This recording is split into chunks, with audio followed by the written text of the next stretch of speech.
It is episode 460 of This Is Whole Life, and I am disappointed. Uh-oh. Yep. So stay tuned.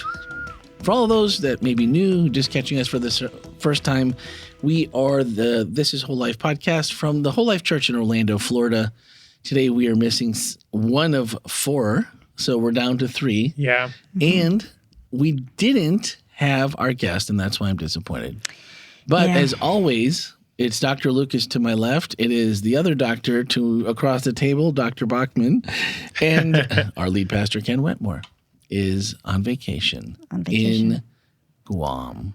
I heard about 12 of you just right now in my head say, Guam, we know where he's at. I know, you know.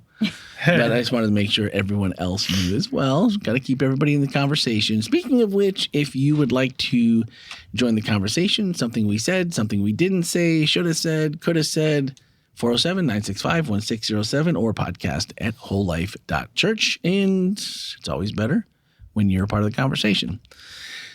So the other person missing today, he had a meeting. He was not that important for today, right?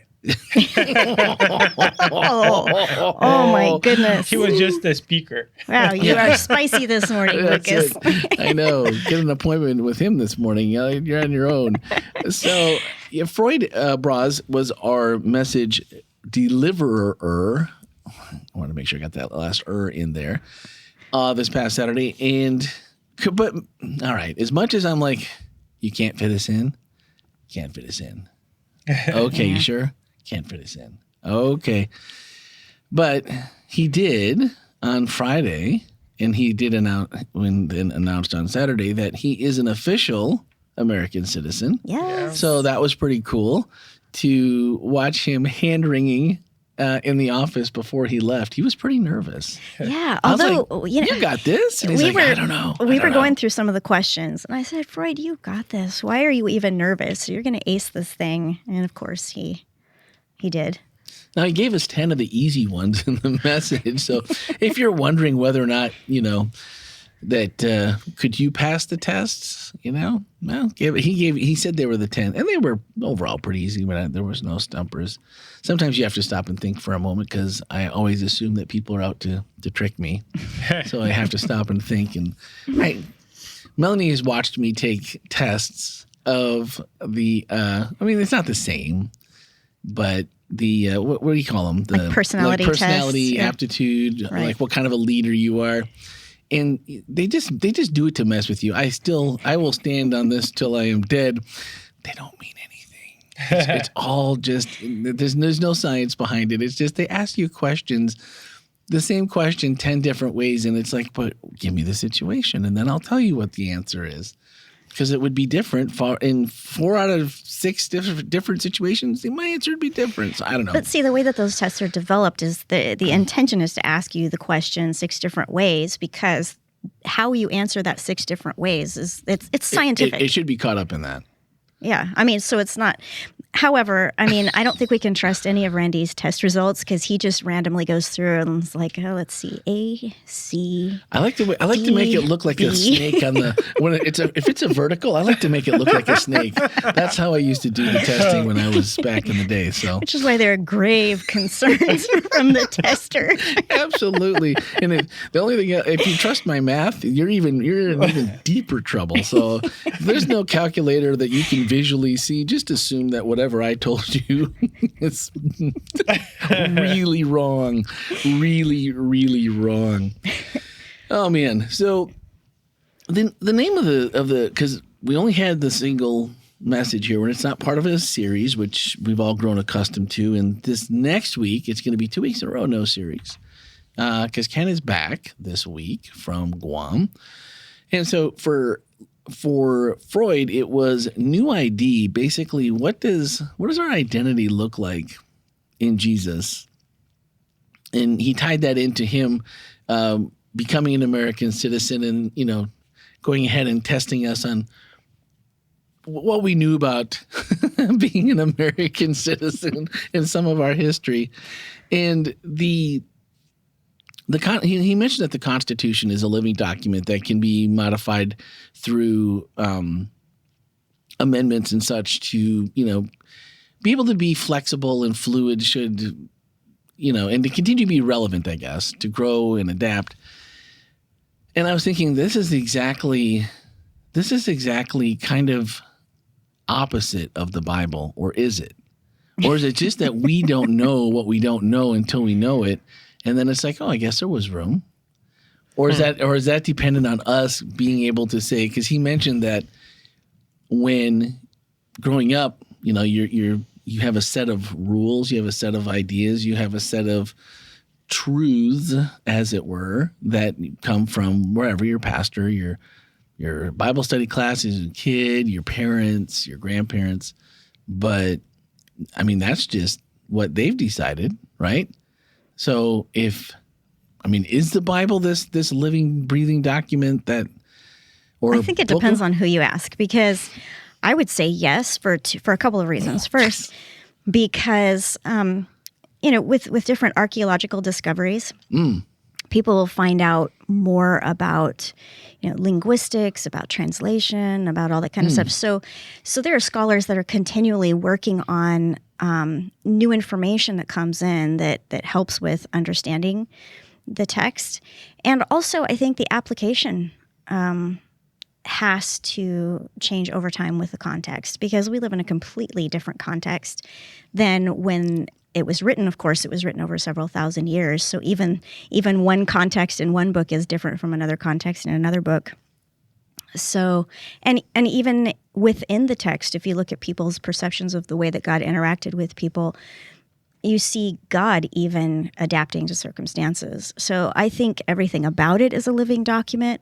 I think what happens is we come along and we try to, kill it and pin it to a board like a specimen, and so that it's static and it doesn't move and we can control it. But I think that if given the space that it's supposed to have, or that it should have, according to me, then it is a living document. I like the specimen because I can see the pins in the board and everything, kind of, right.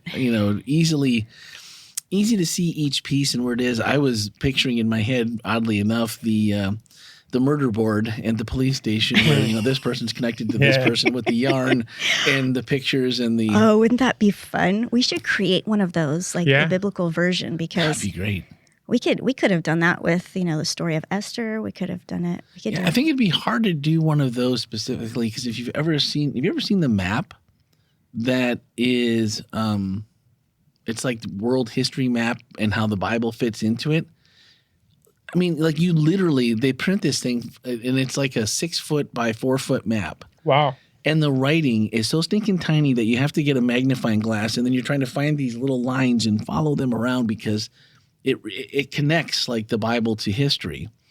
And it's super interesting and full of a ton of information that when you see it in that form, the format itself just leads to going, oh, well, I would have never thought that these went together, or that this happened at, this time. The first time you realize that the Bible, and at least as much as we know, you read it chronologically and you're like, we're starting in Job. I mean, we start in Genesis, but then Job comes next. Right. This is weird. Yeah, it is bizarre bizarre maybe not is the right word. But when you think about, for example, some of the famous Greek philosophers, Aristotle was a few hundred years before Jesus.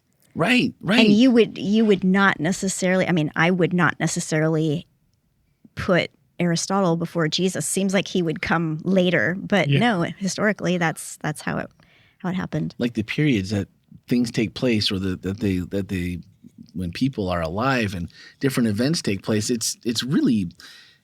I was just thinking that the map, we had one. It's actually my uncle's, and he lent it to us when the girls were homeschooled, and it was really kind of a handy tool. But we've got this big 60-inch by 60-inch square table in our dining room, and you'd have to clean everything off and then try to put stuff on the edges so it wouldn't roll in. And it's just this ginormous piece of history. And that's what really had me thinking about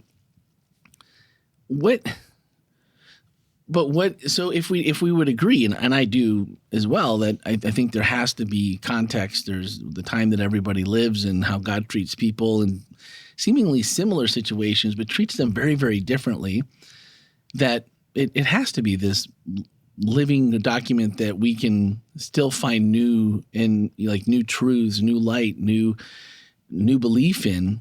But then what do you do with the this was the old truth. Now this is the new truth. Where do you put the old truth? Because sometimes to me it lingers. So am I really finding something am I really changing what I believe? And I'm going to just move forward. But then the other just kind of lingers there sometimes. Like, are you sure you're done with me? Because sometimes not sometimes, many times, most times, I feel like I feel comfortable. Sure, you feel comfortable. And also, if those beliefs were really formational for you for a young age, and even the associated emotions that come with, growing up, hearing about, the judgment and, the mark of the beast and all these kinds of things, as a kid, fear and anxiety were really part of how I understood God and understood, prophecy and understood the world. And so even now that I think about God differently and I understand God differently, I still will have moments where I'm triggered and like fear and anxiety is like the natural result, and I have to cognitively tell myself, whoa, we're not worried about that. We're okay. But formationally, even those beliefs can have lingering emotional effect that you can revert back to. But just because you think about them doesn't mean that you were wrong to move forward in a different direction, that you now see, ooh, man, I see God in these different ways, so there's no way that could be true anymore for me. But right. No, I don't think there's anything wrong with that. I think that was kind of the direction that Freud was going with his, because he talked about his own personal experience where he had to reevaluate, wait a minute, this was the right thing in this context over here, but now the right thing in this other context is something different. So, I think what is quote unquote right can be contextual. That sounds like I think there's two words. Slippery slope. Oh. I think that's what I think. That's what I always think of is anytime that was such a knee-jerk reaction for me growing up when it was, if you question like, well, how come we can't go swimming on the Sabbath? Well, and there was never really any good answer to it. They just had to draw the line somewhere. Right. But then it was like the one that usually got there eventually was, because then everyone would throw their 2 cents in. So you'd have someone that was, further to the, we should, why are we even out of the church building on Sabbath? We should be there from, here. And you have the other person like, well, go put your patent leather shoes back on. Or, we should be at the Ponderosa eating steak right now, Right. Whatever. And, you have like these two opposite ends. And then in the Yeah, I didn't hang out with those people when I was a kid. Yeah. Were you you weren't at the Ponderosa? No. Ponderosa. You had your patent leather shoes on until right. 4 o'clock in the afternoon. And me too. But but it seemed like the end of it was like, well, we've talked about a lot. And it all seems like a slippery slope from here. Because if you aren't fully believing that you should have your patent leather shoes on, you're on uneasy ground. Like you're just, the next step is like, okay, well now I'm going to, the idea it was, or it maybe still is for some, that that's a half step or a quarter step or an eighth step away from truth. So if you take another, what's the next thing that you're going to compromise on? Well, and I think underlying that is, Well, I think fear underlies it. What if I think about this and do this differently and then do the wrong thing? But really, I think there are a couple of reasons why we establish particular beliefs, especially cultural beliefs, and then require everyone to adhere to those. And one is because of, it's really important for the organization for people to have a common identity. And the way that you establish common identity is to have, common ways of thinking, common ways of eating, common ways of dressing, common ways of behaving on a particular day of the week. And so when people start thinking, for themselves outside of the, prescribed actions, then all of a sudden the organization, it doesn't feel as solid. It feels permeable. But I think the whole point of living this life, and it is thinking it through. And I think that it's a lot easier to have a really solid rule, and you just do not cross that line, than it is to ask yourself, wow, I have to actually really wrestle with this and think it through for this context. Well, and I never thought, and it is easier for sure than to sit down and take time and really, because if you do come to the other conclusion also in that scenario, you know that every time that subject comes up, you're going to be the odd person out, or the odd, you might take comfort that there might be more than one of you in the room, but you're probably going to be the only person that raises their hand and actually says anything, because the others are sitting there going, look at that fool. He's going to open his mouth again, and they are just going to crucify him in the court of public opinion about this thing that is just nonsense. But it's like, I was always told, you know better than that. And I'm like, do I? I mean, do I really know better than that? Or is this plausible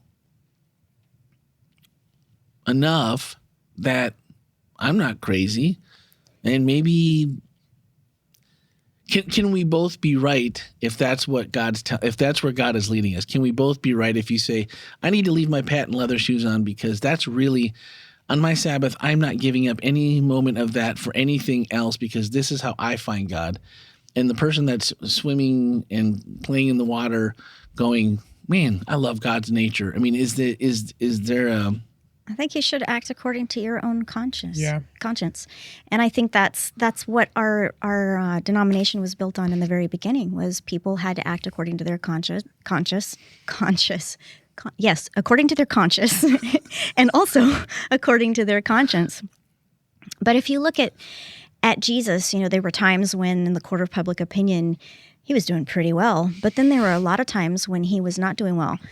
And, people had a lot of criticism. But I think when you are comfortable with the exploration and comfortable with the idea that we are supposed to think about these things and we are supposed to reason through these things, and maybe even we're supposed to disagree on these things, then it becomes a lot less concerning what the court of public opinion has to say about you. And I feel like, Jesus was very, very comfortable in that court of public opinion. Even when he was under fire, he was very comfortable. And I think that, I think we can follow along with that and be comfortable in the court of public opinion when we are trying to follow Jesus' example. But would it be fair to say, in that court of public opinion that Jesus did pretty well in, he kind of avoided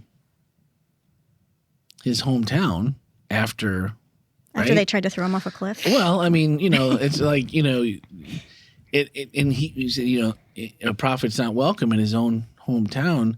And that's kind of what it feels like if you are the odd person out. Is like, it's easier to go against someone who's just like, oh, that's just like, I don't understand the Sabbath, like what you guys see in the Sabbath versus what my church sees on Sunday. And that's a great conversation to have, because you get to hear about how people grew up and how, like for them, you can see that, like for those that just, they find the same solace in, we were in church every Sunday, and then, we went over to, grandma's house, and we always had lunch at grandma's, and then in the afternoon we would, sit around the campfire, whatever everyone's stories. There's so many unique stories, and a lot of people have those kind of same Sabbath stories. Sure. And I think those are great, but I think it's easier to have that conversation of disagreement with someone who's not necessarily in your tribe and knows all the what you're supposed to do, what's always been done, what the expectations are, because there's a lot more ammo to just shoot you full of holes and just drop you in the drink unless you they keep on flying and just leave you there. Definitely. Yeah. In groups tend to be much harder on in-group deviants than they are on outsiders. Yeah. So I think it's hard to be the squeaky wheel in the Well, but timing is everything. Yeah. Because there were times when Jesus said, you know what, I am not going to go there. I know what's waiting for me there, and the time's not right, so I'm not going to do this.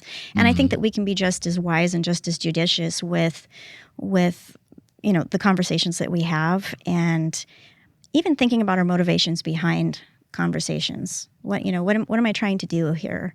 Or maybe how far the conversation goes, even if it's not like before it could get more heated, and just whatever that takes to not get to that point sometimes, depending, like you said earlier, the situation that you're in, or Jesus is going, yeah, okay, good.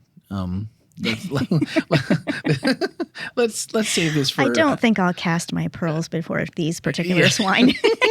I think we're just going to move on for today. Anybody I'm else? Not calling anyone swine. That's biblical. No. But I can just totally see Jesus just being like, okay, anybody else hungry? Yeah, exactly. Let's break for lunch. Please put me in the boat and row me somewhere far away. Row me away. That's good. And just, I think people see our idea or our identity in Jesus easier when it is something we can tackle. The conversations where you kind of feel like, you know what, we're not going to come to some kind of agreement. And the other part is getting to know how to gracefully end those conversations where it's like, I'm not feeling like this is. I agree to disagree. Right. I kind of agree to disagree, but that's almost less like that one I feel like anymore has become like, I know you are, but what am I? Agree to disagree feels a little bit that way. But to be able to leave it in a place where you can say, I don't see an ending. I don't see where I'm not feeling like I'm learning anything. I don't think they're learning anything. I think we're both we're dug in. Mm-hmm. And to be able to get out of those conversations. Well, I usually just leave your office and go down the hall. I know. But see, and that's what I'm saying. That's what I'm saying. It works pretty good. And you go, and and then because I'm like, well, I'll give her the benefit of the doubt. She was just probably done. That's okay. That's cool. That's cool. No. But we do. But here's the thing, though. We do have heavy conversations. Absolutely. And we do have heavy disagreements. Mm-hmm. And so we will have kind of like knockdown dragouts over ideas, but it's not personal. No. Right. Like we're still friends, and I go back to my office, and I still love you, and even if I disagree with you. Yeah, and I'll say that our ID is revealed in those moments, like after. That's a good point. Yeah. And that's the part that I felt like was. And we talked about this before we recorded. How do you say the road that they were to where? Emmaus. Emmaus? Like the fact that they didn't, how did they not know that was Jesus? Like, was he different in appearance? He was wearing a hoodie. I don't know. Yeah, I know, but hoodie Jesus. He may, but he may have physically looked different. Who knows? I mean, he'd been through quite a bit of trauma, so I mean, yeah. That's just really, that one was like really weird to me, and just trying to think about how often do people look at me and say, "Man, I'd have to guess whether or not he was a Christian." Like I don't see the qualities of Jesus in people. So is it sometimes it's just a bad day? Is it even in a bad day? Shouldn't, if we're walking with Jesus, shouldn't someone still be like, man, they handled that? Well, I mean, ideally. That's all I can say. Sorry. But then, sitting down and then how they know and finally understood was when they sat down and ate a meal. Yeah, when they looked at his hands and he was breaking the bread, that was like, oh, this is familiar. Wait a minute. We know this guy. Wait a minute. So to me, it just felt like, and I know that where Ken, I can hear Ken right now, man, my favorite thing to get to know people and to establish a relationship is what? Over food. Is over food. And I think that so often I know that there was, we had potluck here this past week, and that was the other excuse. That Freud is our potluck guru, though. So I mean, I guess but if one person can't be missing for 30 minutes, I mean, I'm just saying, Freud. Are you listening? Just kidding. We love Freud. Maybe if we had food here this morning. Yeah. You know what? I didn't think of that. We should have like DoorDashed ourselves some breakfast, and we could have.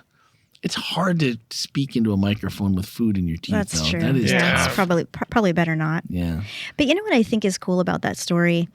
And Freud touched on this a little bit. We talk a lot about, arising and following Jesus and, that whole progression of, making connection. The funny thing was for this story was Jesus was following them. And I think that's pretty profound because there are moments where, we're like, I'm following Jesus. And then there are moments where we're kind of just wandering down a road. And it's kind of nice to think about, well, you know what? Maybe Jesus is following me around. Going, hey, I'm still here. Yeah. You're not listening, but here, let me help you with this. Let's talk about this. Come now, let us reason together. No, I like that. The other part, speaking of food, I have to talk to Freud because I think he just changed the date night dinner destination paradigm because apparently McDonald's is where it's at. So yeah. Yeah, but you have to take her to McDonald's in Switzerland, Randy. So that's how that works. I know, but it was. I'm like, what do they do there that can't we put up some screens outside so that the Alps are in the background? And like, what kind of food do they serve there? Because I don't think I can afford right now. It's not. I don't feel like it's in the budget to go to the Alps. Yeah. To eat at McDonald's. So I gotta find. Like, I gotta know what the experience is. I mean, Freud did say in hindsight. Maybe he should have chosen a different venue. So maybe we learn from other people's successes, but we learn from other people's near misses. Yeah. Near misses, or was it? When he said McDonald's, I was like, wait, what? Did he just say McDonald's? He took her to McDonald's, and I'm like, and he said, well, it's a different dining experience or something to that effect. Yeah, in Brazil, it's not bad. It's not bad. I mean, since we moved, I haven't been in McDonald's here in U.S., but in Brazil, people really liked it. So. Yeah, you're not missing much. I don't Yeah. Well, I don't know. What are we doing after this? Because I feel like Lucas needs to experience, Orlando McDonald's. The Orlando McDonald's the big one. That might be the key that he's missing. But then you got to go down to iDrive and man, they told me they serve pizza in that one. Huh? In that McDonald's in the iDrive. Oh, do they? Yeah, they have pizza. They have like macaron and they have pasta. Yeah, it's just like a different experience. Are we maybe? What? Maybe. Wait, first of all, how do you know? Because when I was a kid, like we came here And then we went there, and then it was a different McDonald's experience. Wow. It was like, oh man. Oh, I wonder if it was one of those where it was like McDonald's / Pizza Hut / KFC. No. No, It well, was this inside the McDonald's. Like Really? they feel like they have three. This three used to be full- the world's like largest, I think it's McDonald's. Still, I think it still is. but it has a different menu. Wow. Yeah, it's a different menu. I didn't know Like that. tacos and everything. I have learned things today. Yeah. Shoot, I brought lunch today, bro. Otherwise, we could have been heading down to No, bro, no. fancy McDonald's and check it out. I mean, pasta. I mean, I'm not sure it's like a good pizza or a good pasta. Is Oh, now he's backpedaling. Yeah. I don't know about Well, this. yeah. Yeah. I mean, he's not saying take your spouse or your date there. He's That's just true. saying it, Yeah. might have been better than the average McDonald's. Yeah. Okay. All right, Freud, we have to have a meeting on this. So when you're done with your other meeting that precluded you from being here, maybe you could put me on the calendar. I'd like to hear about this McDonald's. Anyway, the other thing that the part that I resonated with maybe the most was when Freud was talking about moving across the world, and people like, what are you, crazy? Like you live in Switzerland. You have a church, you have friends, you have McDonald's. Right, you've got the good McDonald's, you've got all of this, and what do you do though when you in those decisions where it seems as though, is there one? I guess the question is, do you believe that God has one plan for you? It's either because really they made a pretty good argument, like, what are you moving to the U.S. for? You don't know the language. It's going to be a total different thing than what you're used to. Is it possible that both of those decisions are good decisions for Freud in God's eyes? No, there's absolutely only one way, and you must find it and follow it, or all else falls apart. I knew it. I knew it. No, I don't think so at all. I think it. What is that? What was that movie that several years ago where the guy was supposed to follow a particular plan, but he deviated from the plan. But then they had these iPads that were with his plan mapped out. But every time he made a deviation from the plan, the whole thing, everything remapped. Oh, cool. And I kind of wonder if maybe that's where we're at. Think cosmically, like how many different potential reroutes there are, and then how those reroutes affect other people's reroutes, and so on and so forth. It just seems like a giant matrix of possibility. Man, I was hoping you were going to say that. Really, honestly, because you did, like Freud's story. We gave him the business, and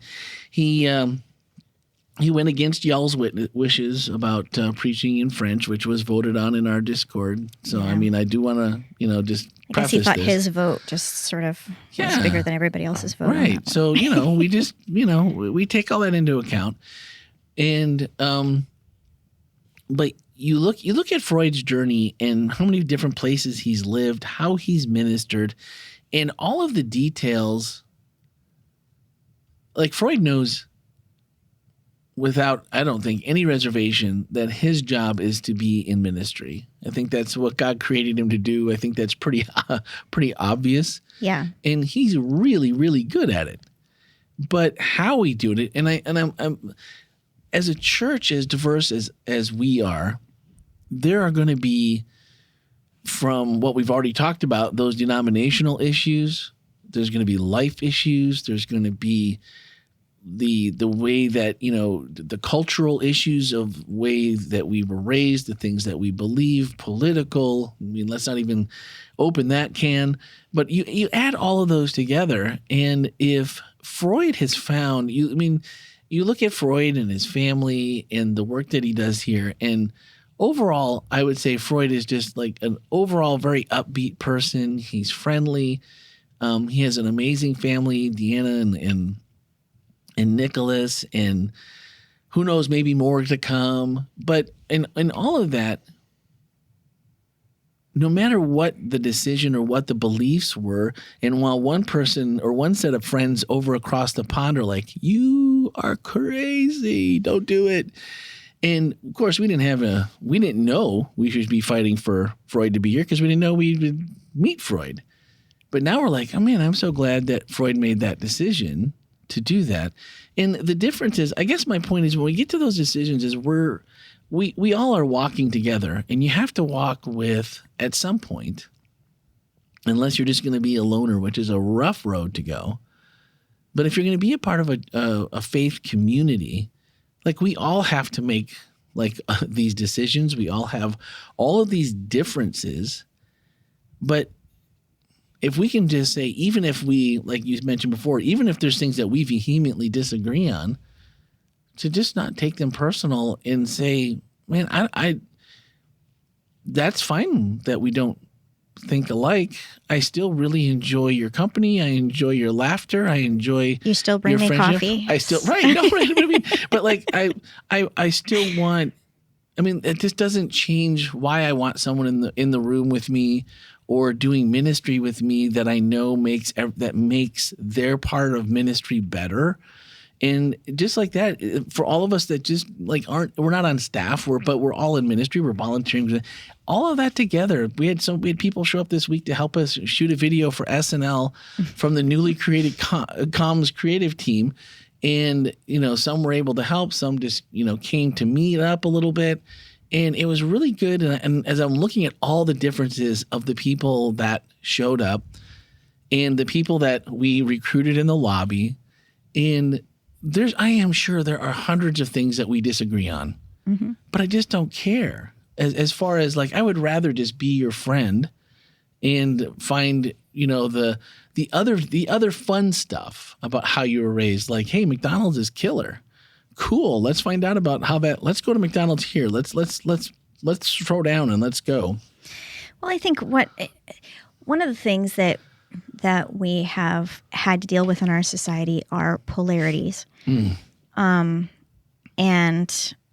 it's very, very difficult to see someone without their end of the polarity attached to them. And I'll admit that's a challenge for me sometimes to separate people from their politics or separate people from particular ideas that I think maybe are damaging.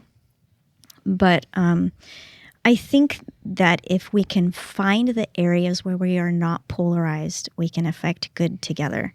Because there will be things that I absolutely 100% disagree on with someone, but then we can come together and work on this other thing that has, positive potential, and we can affect some good together, even though on this other thing we're completely polarized. And I think that may be the only way that we can break through some of these polarized situations and still work together for a common positive purpose. And it's so easy today to share your convictions. I think throughout history, everybody had different opinions, of course. But today, with internet, it's so easy to share your opinion and be so passionate about it.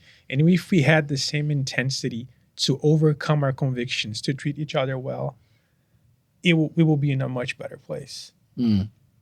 Well, and I like what you just said in along with what the passion and the intensity. Even though I disagree a lot of times with someone, when I can see somebody that's just not trying to, because I think what we need to separate is and understand is that in a media instant on world, there are people that are their job is to make sure that if you're on this side of the issue that you're upset. They word it. It is done with intentionality. They want people to clash and just, I can't understand. I just don't understand. And to be as uptight as possible about it and as enraged as possible. But what you said, if we find those spots, and many times when you see somebody that's passionate, you can also, many times when you see that part that you can do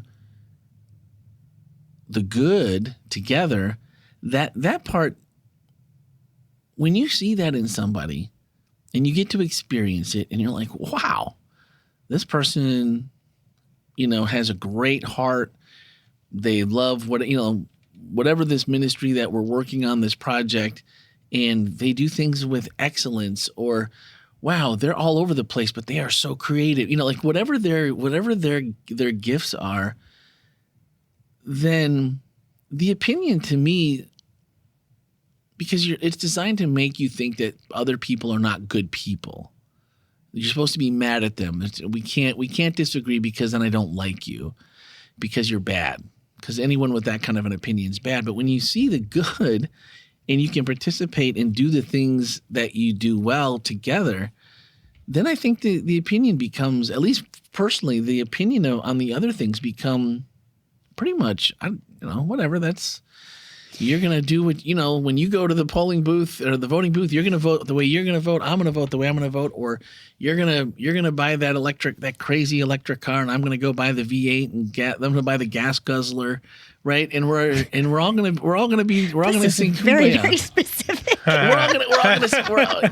With everybody burning Teslas right now. And it's like, so. Well, I think what can happen sometimes is when we start sifting through the issues, what we will sometimes find is, even though we disagree in application, we might agree at the level of values. Mm-hmm. Yeah. So we may actually have the same value. That's true too. Yeah. And the way that we believe that value should be enacted is different.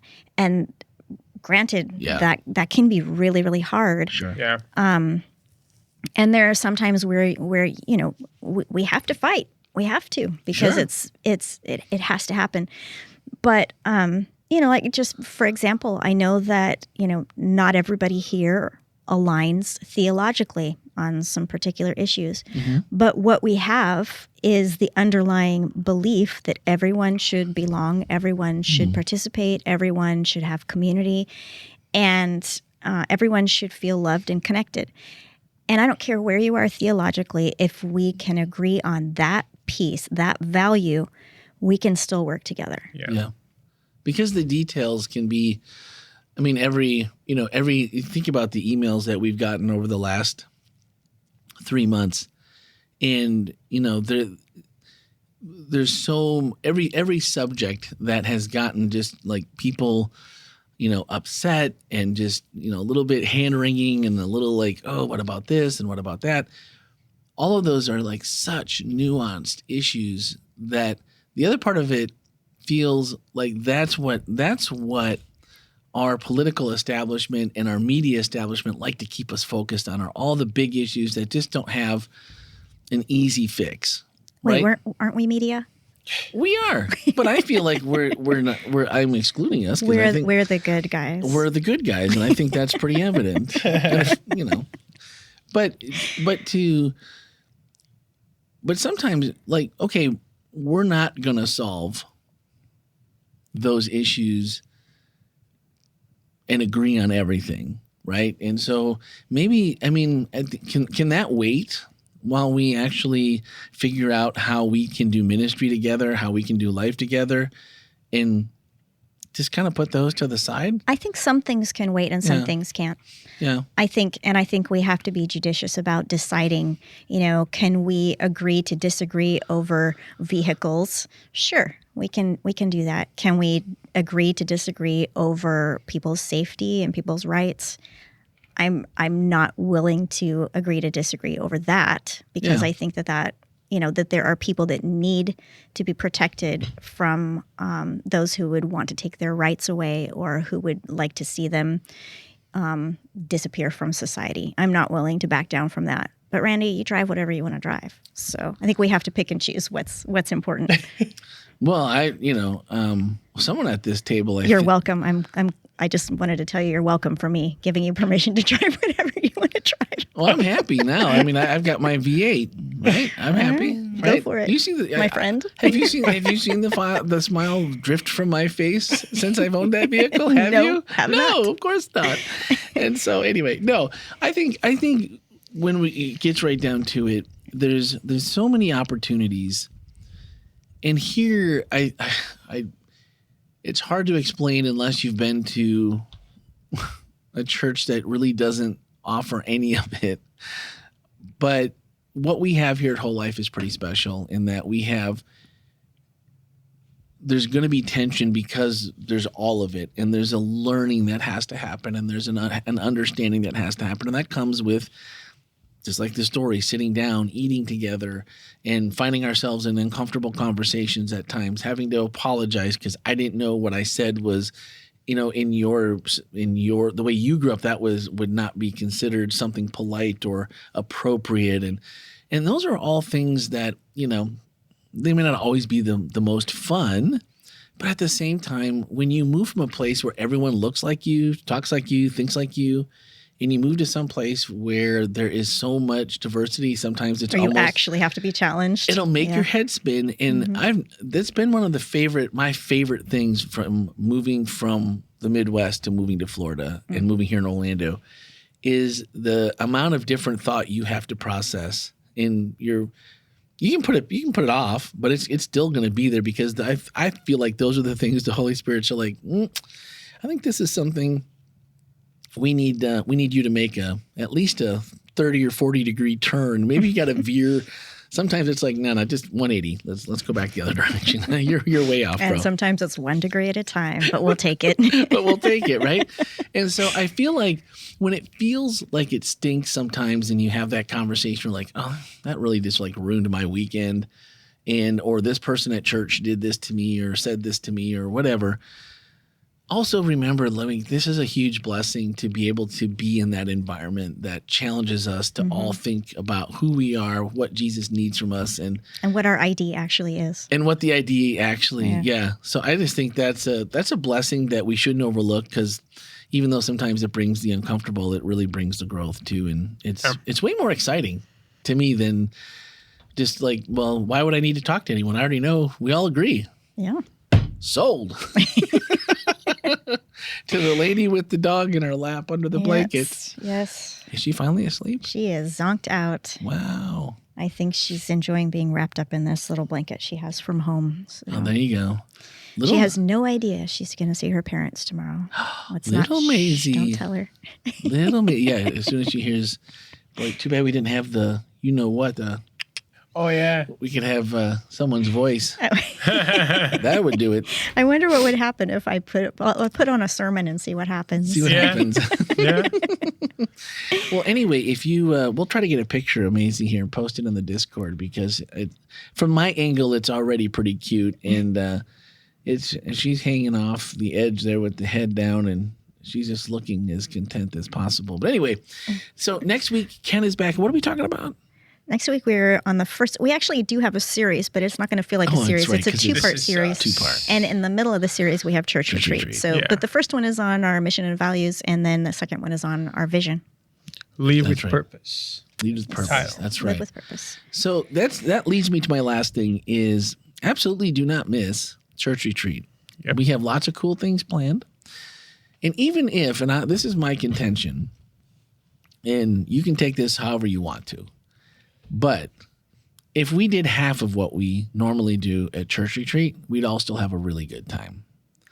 Some of us might endure the weekend better too, right? Not so busy. We're so rushed. Yeah. And retreat has the connotation of recharge. Relax. Reconnect.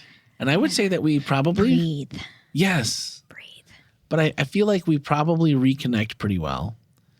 And I would say we would we always have, ever since I've been going to retreat here, we always have good speakers. Like there's never been a year where I'm like, well, that was good.